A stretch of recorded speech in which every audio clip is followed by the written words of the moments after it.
Willy Wonka.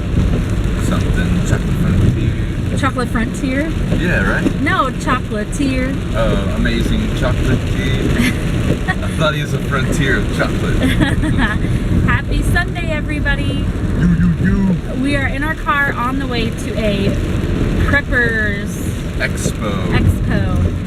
If you don't know what preppers are, they're basically people who prepare for doomsday, whether that's, you know, an apocalypse, like a zombie apocalypse, the government collapse, you know, aliens, all that electricity stuff. Going out, things like that. So they're kind of weirdos who kind of prep to go off the grid if something were to happen. And we aren't quite to that extreme, but we're the type of people who want to be educated and to be able to be self-sufficient if we had to be. Yes, self-sufficiency. That's the big word there in prepping. Yeah. The ability to survive without government assistance or medical care.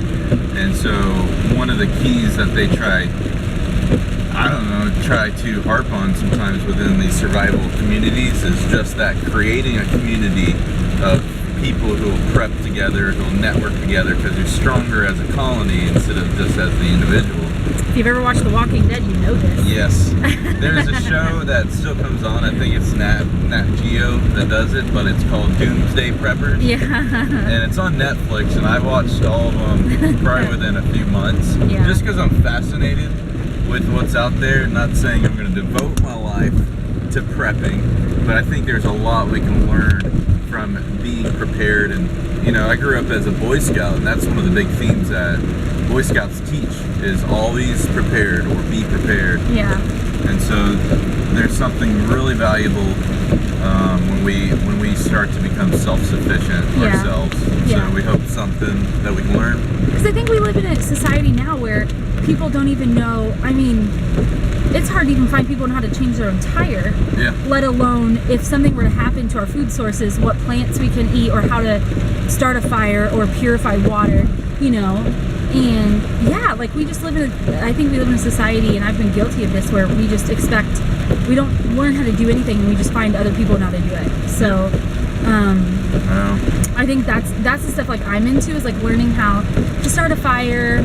One class we wanted to go to today was bushcraft. Oh, I thought we were going to edible plants. We're doing permaculture. Okay. Which is how to like sustain yourself off of growing things, I guess. Okay, using what's around you to adapt. Is that like the pooping in sawdust? Yeah, we'll learn how to poop in sawdust probably. Well, some people use, what's it called? A composting toilet. Yeah. Where you go to the bathroom in that composting toilet, and then you put like sawdust or shavings of like wood and things like that on top of it. And so not only does that eliminate the smell, but then you can use that as fertilizer.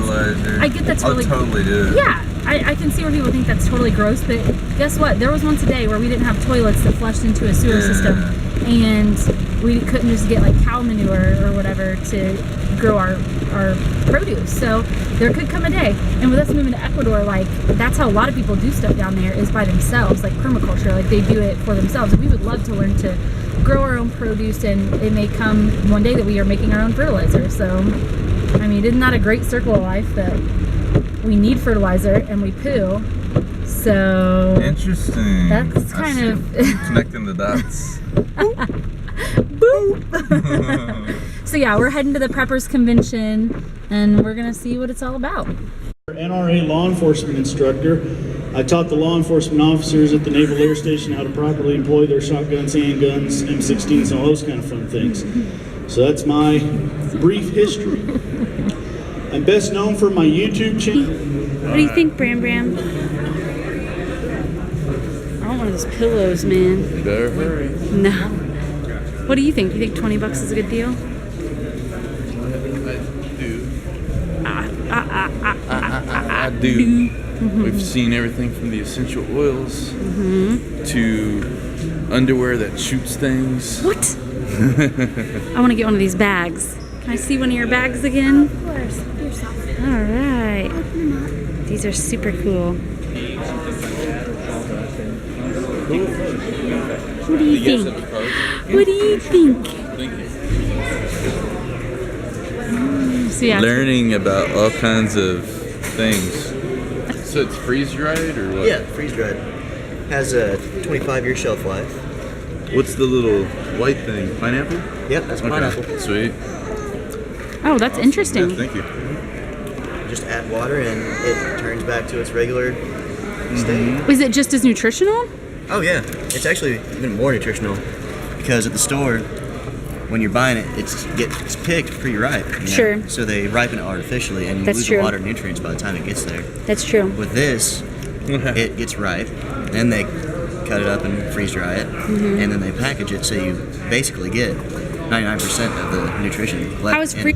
So what'd you think of it though? I thought it was really cool. It's kind of like going into one of those army surplus stores, except a little bit Times more 10, yeah. on steroids. They have more prepper stuff than a survival store. Yeah. I guess they're both kind of the same thing, but it was really cool. I got to see a knife company that I've been a fan of for a while called Black Horse Knives. They're Christian owned, and You got to actually like handle the yeah, knives. and they feel good in the hand if you know anything about knives. Sometimes you just find that knife and you put it in your hand, you're like, ooh, it feels like the magic glove And that Michael sometimes- Jackson wears. Sometimes you find like 7 of those knives that you say, Oh, yeah. ooh, and you have 7 of Could them. have found more. And no, you have. What I'm saying is, you have plenty of knives. Yeah. Oh, Like yeah. I'm saying, you have found. You're like, Carrie, it's just, but this one, but this one, but this one. So I think we have plenty of knives for right now. But I can tell, like we were walking out, and I was like, "Do you need anything?" And he's like, "No, I'm okay." I could tell he wanted to like buy something. I'm like, "Okay, if you don't communicate with me." Yeah, I'm set. You can Yeah. only take so much with you. Yeah. We have enough that we're taking with us. So I think we need to keep our stuff to a minimum. Now, if they were selling swords there, I'd definitely have to get a sword. That's because you use a sword every day. It's so ridiculous. You never know when you're going to need a sword. Or a plunger. So why don't we carry a plunger around? It's true. I think plunger's more practical. I would say yes, and a plunger's only like $3, so maybe we should go get a plunger I and could do start. CPR on you with a plunger. What? Is it for real? Or are you making that up? I don't have that big of a pie hole. That's funny. But yeah, I think overall it was a good time. Yeah. I liked talking to the lady. There was like an essential oils lady there. I really enjoyed talking to her. And then we went to a permaculture kind of like class. And I didn't get to sit through it a lot because Abram was just wanting to be super active. So I went to the back and I get to talk to the guy's wife, who does I think it's permaculture. Jared Andrews. Yeah. Maybe. Yeah. He has YouTube channels and does all of that. So we're gonna check those out when we get home at some point, just to see what they do. They have 5 kids and they have a homestead. Whoa. And yeah, it's very interesting. I think it was successful though. So now we're just gonna go get something to eat and we're gonna end the vlog here. So we'll see you guys tomorrow. See you later.